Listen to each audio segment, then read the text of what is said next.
Have you ever just stood there behind your booth and watched people walk by and thought to yourself, why aren't people stopping and looking at my booth and potentially buying? Or at the end of the day, when you're packing up from a market and you've thought to yourself, is this really worth being at the market? I'm here to tell you, most vendors don't realize that with a few small changes, your days can go from slow sales to sold out.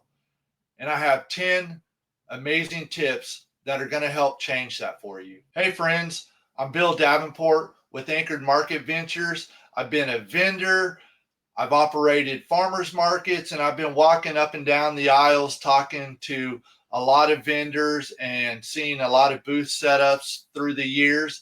And I've seen a lot of things that are sales killers. Today, we're going to be talking about 10 of the most common things that affect vendors and their sales. And we're going to be giving fixes to that so that your slow sales turn into sold out market days. If you stick with us to the end, I got a bonus tip that's going to really just change your perspective on your market setup and your market sales that I think is going to really be a difference maker when you're selling at your local markets. The first thing we're going to look at is your booth layout feels confusing or cluttered. That can be attributed to we want to have a full booth display, but there's a fine line between having a full booth and just being cluttered and stuff all over the place. If we're cluttered up, customers aren't going to stop at our booth. We have to guide customers with a flow, give them space to browse and look at our products. We have to have a tidy setup, and we have to use tables and risers to get our product up and help define areas. Here's an example of a booth that's using boxes as risers or using boxes as risers. It's not cluttered. They've got good texture going across their booth, from the breads to the herbs over to the mushrooms and the garlic down to their jams down there. So when a customer comes up, they're able to see what the vendor is providing. There's a clear display. It's not cluttered, but it's a full booth. You know, it's kind of pushing that threshold, but this definitely isn't cluttered. It's a full booth. And when somebody walks up to this, they're not going to be confused or feel like this isn't something that they could stop and shop at. So really pay attention to how your booth layout feels, whether it's confusing customers, whether it's too cluttered.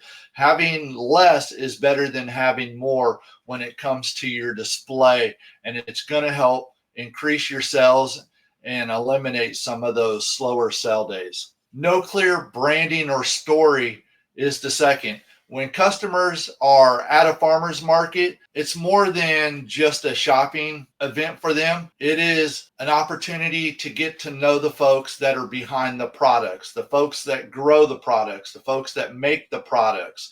And you make that connection through your branding and through your story. You just don't want to be a tent with no identity. All of us at a market have seen something like this, where it's just a table thrown up, very minimal effort gone into their booth. And unfortunately, through my years at the farmers markets, I've seen a lot of vendors that have put minimal effort into their booth display get discouraged because their sales aren't where they should be or where they expect them to be, and they'll give up after one or two markets with a setup just like this. And you may have the best product in the world, but when you have no clear branding, no clear story, you're putting minimal effort into your booth, you're not going to get the return. So how do we fix this? have a banner, create a logo, a sign, colors that coordinate our brand, print vendor bios and stories. And a little bit later on in one of our examples, you're going to see all of this tied together really well. But we want to avoid this right here. And actually, let's just jump into it right now. Let me move over here. Register Family Farm. You got a banner up here that is easy to read. It displays what they have, the raw honey, the Tupelo honey, the creamed honey. Their products are labeled very well. You can see their beeswax candles. They have the little gift sets. But also, if you look across the top, you can see that the registers are a veteran family, that this is a veteran-owned family farm. And if you go around their tent, you'll see a lot of their story from the beginnings to where they are. And there's a little bit of history about the Register Family Bee Farm. So you definitely want to not just be that single table with a cloth and nothing to it. You want to have a well-branded and clear story to your booth. People are drawn to that, and that is really going to help jump your sales to the next level, and it's going to help get people to stop and look at your products. They're going to talk to you, and then that's going to translate into purchases for you. That jumps us right into, you don't make eye contact or greet people. It is important to greet people. Just a simple hello, how you doing? Thanks for coming out to the market. Make that eye contact with them. A lot of folks I've heard throughout my years at the farmers market and just say, I'm not a people person, or, I don't greet people. If that's truly the case, then being a farmers market vendor probably isn't the right role for you. I can say from personal experience, once upon a time, I didn't go out and greet folks. It is something, a skill that we can learn, that we can work on, that we can improve. Day one isn't going to be as good as what day 200 is for us. So always make an effort to greet folks. You want to make that eye contact with them. It's important when customers feel that connection. That's when you start to build that bond. It helps lead back into your story through questions. They start liking the brand. Everything is a building block on top of each other. So you want to make that eye contact. You want to greet folks, even if you're not interested, or even if you are interested, but you just don't make that initial contact with a simple greeting like, how you doing, or hello. People might get the wrong impression that you're not interested, or that you don't care about them. And that could be the farthest thing from the truth. So we fix that by giving folks a smile, making that eye contact.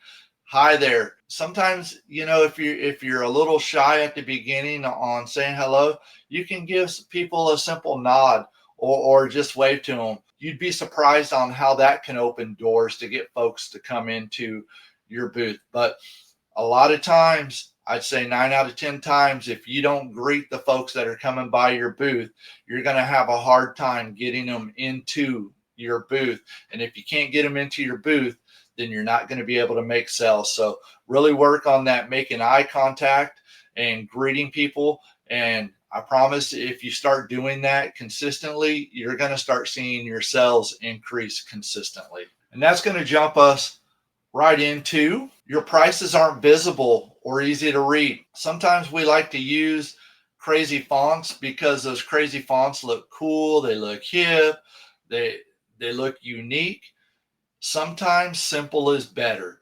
And when it comes to your signage and your price tags and things in your booth, simple is better. Less is more.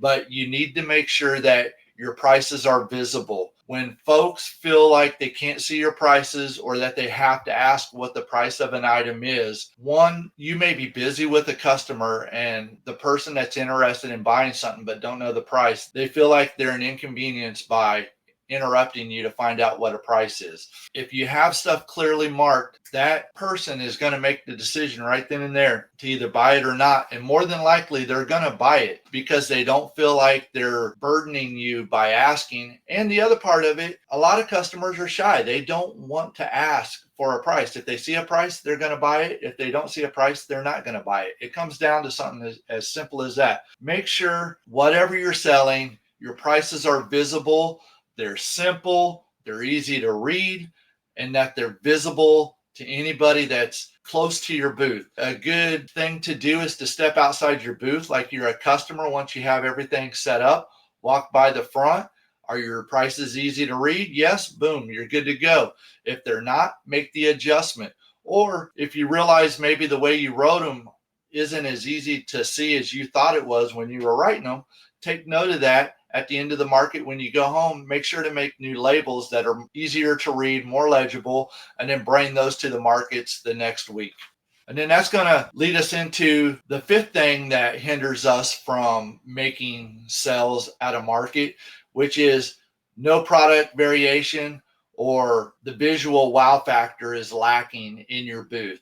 Again, that can go back to something like this. There's no wow factor. There's no variation in your booth, but it's an easy fix. A couple of ways that we fix this no product variation or visual wow factor is we mix up colors. If we have different products, we make sure that the colors are spread out throughout the booth.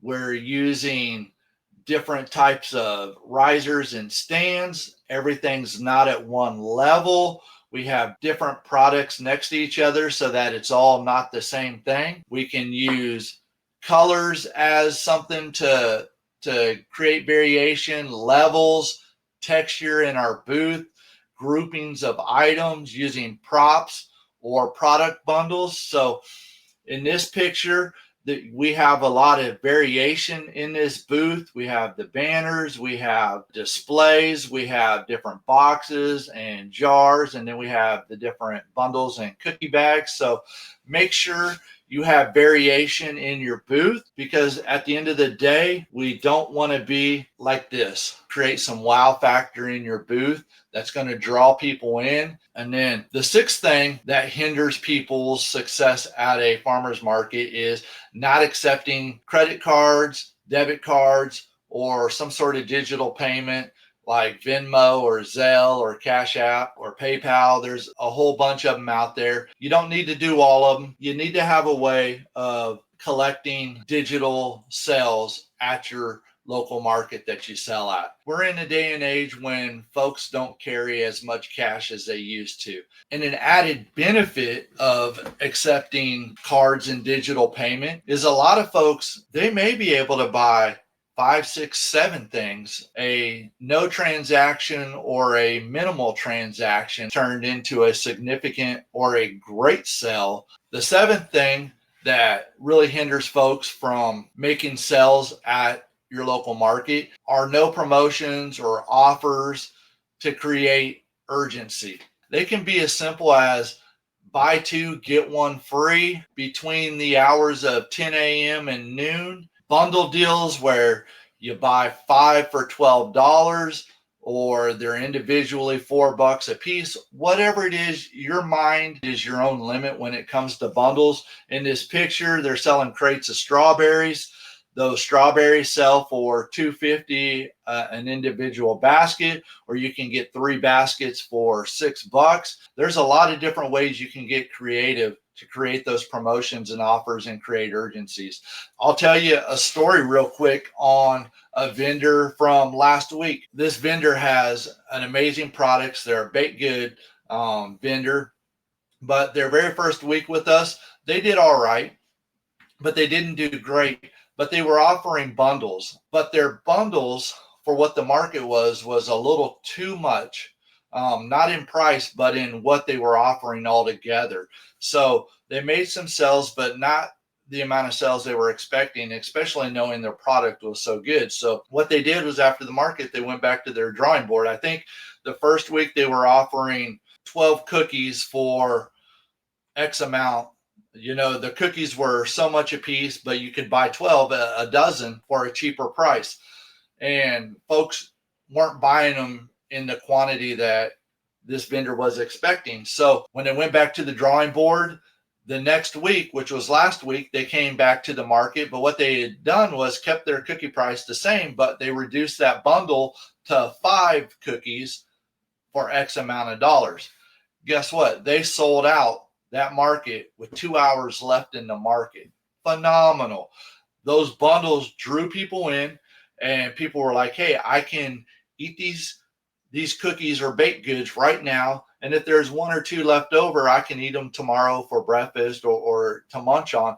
But when folks saw it was a very doable bundle that they could handle, they came in, but it got them in the door, and then they bought other stuff, and it increased their sales overall. So it's a powerful tool. It works great. Sometimes you got to tweak it. We rarely hit things out of the park our very first time doing it. But if you're not making sales or making sales to the level you expect to be making, look at your promotions and your bundles. That's going to lead us right into the 8th thing that vendors can improve, and that's you're not guiding people at your booth. What does that mean? It means you're not inviting them to look at your booth, inviting them to the things that you have available. You're not getting them through the threshold of your booth so that you can start working the sale. One of the things we can do, I'll use a food vendor as an example right here. Free samples. If you offer free samples, but no one knows you have free samples, they're not going to stop for a free sample. If you have cosmetics, given an offering of, hey, this is what this smells like, or say you're a honey vendor, giving them a taste of what your honey tastes like. There's a lot of different ways you can do samples. And even if you're a product that you can't sample, give a demonstration, but use signage to let folks know that you have the samples. There's a demonstration. Or if you're some sort of food vendor, you like in here, not only are they doing samples, but they're telling folks, hey, we have gluten-free vegan products. That draws in a certain niche of folks into their booth that would have walked by if there wasn't a sign saying, hey, we have gluten-free or that we have vegan product. Use signage to help steer folks in. Invite them in too. Don't just rely on the signage. Use it as a 1-2 punch. You need to figure out a way to help guide. You help guide folks through your booth display, through your signage, and through you yourself, through your greeting and talking to the customer when they come by. Poor use of your vertical space. I say this a lot, and I know folks probably get tired of hearing it, but you need depth in your booth. You need texture, which is the variety and variance of your products. And then you need height, your vertical space. This is what we're trying to avoid. We're trying to avoid that flat, no texture, no depth, no height. There's no soul, there's no story, there's no branding with a simple booth display like this. The closer you can get stuff to a customer's eye level, the better off you're going to be when it comes to sales. There are reports and studies after reports and studies from businesses that have millions upon millions of dollars to invest in the human psychology when it relates to sales. We don't have to reinvent the wheel when it comes to this. Those reports, time after time after time, show depth, texture, and height in retail sales. And then that leads us to our 10th item that affects sales, and that's you're not marketing outside of the market. We're in a day and age when almost every one of us, I know there are some folks that don't, but 8 out of 10 people have social media. That same social media that you're on is what you can use for free to promote and to market that you're going to be at whatever market or event. And that's going to help draw people in, and it's going to help increase your sales. There's a lot of different ways. Folks are at different community centers, at rec centers, at different local community groups. Those are all places that you can promote. If you have a business page on those social medias, Utilize that. Grow your following. Tell them your promotions. Tell them your bundle deals you're going to have. Tell them the new items you're going to be debuting at the farmer's market. Post your schedule, whether it's a weekly schedule or for that month. If you already know all the markets you're going to be doing, post them up. Tag the market so the market can share your post and get wider visibility on it. If you have an email list, I highly encourage you to use it.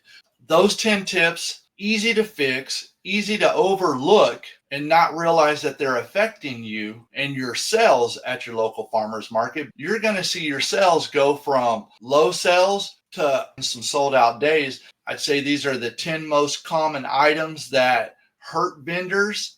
Apply these things to those 10 items. You're going to see your sales definitely increase. Bonus tip, and hardly any vendor out there does it. And the ones that do are the ones that rise above everybody else. Ask yourself this: would you stop at your booth if you were walking by as a shopper? First thing in the morning, step outside your booth and look and be honest with yourself. It's so easy to say, oh, I love this setup. But it's so easy also to say, I didn't hit the mark that I set for my booth. Or, hey, I didn't realize this clashed. I didn't realize this was hidden. I didn't realize my prices didn't pop like they were supposed to. Walk by your booth and ask, if I was a shopper, would I stop at my booth? Most vendors never take the time to do this, but the ones who do, they adapt, they grow, and they rise above the crowd, and they sell out market after market. So my final thoughts: pick one of these 10 tips and just start working at it. Try one tip a week or one tip a market. If you do multiple markets throughout the week, try it. I'd say give one of them a try this weekend. Just one. Small changes, they lead to real results. If you want more strategies like this and things to think about when it comes to being a vendor at a market, you can go to Amazon. We'll have a link down below in the description. I wrote this book, Farmers Market Success, a comprehensive guide for vendors. This is for anybody, whether you're brand new starting out as a farmers market vendor or you're a seasoned pro at your market. We go through A to Z.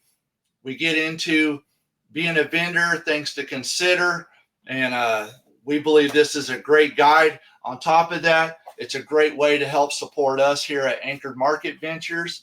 Give us a thumbs up if you think this video has helped. If you want to stay connected for more vendor tips and ways to be successful at your local markets, be sure to subscribe, leave us a comment, and we can't wait to see you guys out at the next market.